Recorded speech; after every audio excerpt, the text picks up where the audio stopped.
తెలంగాణ, మహారాష్ట్ర, ఛత్తీస్గఢ్ రాష్ట్రాల్లో లొంగిపోయిన మావోయిస్టులకు పునరావాసంలో సమస్యలు ఎదురవుతున్నాయి.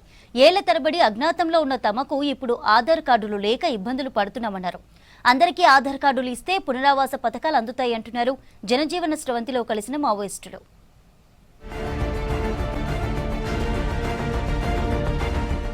గతేడాది జనవరిలో 25 ఏళ్లు అజ్ఞాతంలో ఉన్న కోరుట్లకు చెందిన పస్తుల వసంత పోలీసులకు లొంగిపోయారు. అయితే ఆమెకు ఆధార్ కార్డు లేకపోవడంతో ఇప్పటికీ పునరావాస సాయం అందలేదు.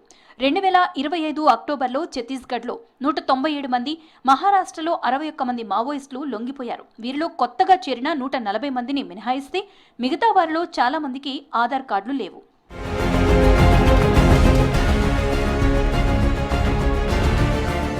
జనజీవనంలోకి వచ్చిన మావోయిస్టులకు కొత్తగా ఆధార్ కార్డు తీసుకోవటం కూడా సులభం కాదు. సొంత గ్రామం, అద్దె ఇంటి చిరునామాపై రెవెన్యూ అధికారుల నుంచి రెసిడెన్షియల్ సర్టిఫికేట్ తీసుకోవాలి. దానికి పోలీసుల ధృవీకరణ పత్రం జతచేసి ఆన్లైన్లో దరఖాస్తు చేయాల్సి ఉంటుంది. మావోయిస్ట్ పోలిట్ బ్యూరో సభ్యుడు, కోరుట్లకు చెందిన తిప్పిరి తిరుపతి, మల్లా రాజురెడ్డి, బడే చొక్కారావుతో పాటు సుమారు 180 మంది మావోయిస్టులు తెలంగాణ పోలీసుల ఎదుట లొంగిపోయారు. వీరిలో సగానికి పైగా మావోయిస్టులకు ఆధారాలు లేవు.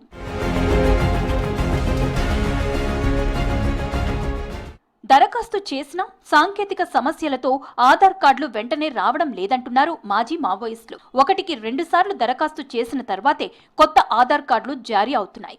ఆధార్ కార్డు వచ్చిన తర్వాతే పాన్ కార్డు తీసుకునే అవకాశం ఉంటుంది. దీంతో తమకు ప్రభుత్వ పునరావాస పథకాలు ఆలస్యమవుతున్నాయని తెలిపారు మాజీ మావోయిస్టులు.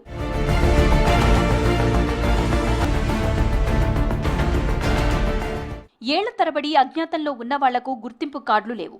వీరిలో చాలా మంది చదువుకోక, పుట్టిన తేదీలు లేక ఆధార్ నమోదు సమస్యలు తలెత్తుతున్నాయి.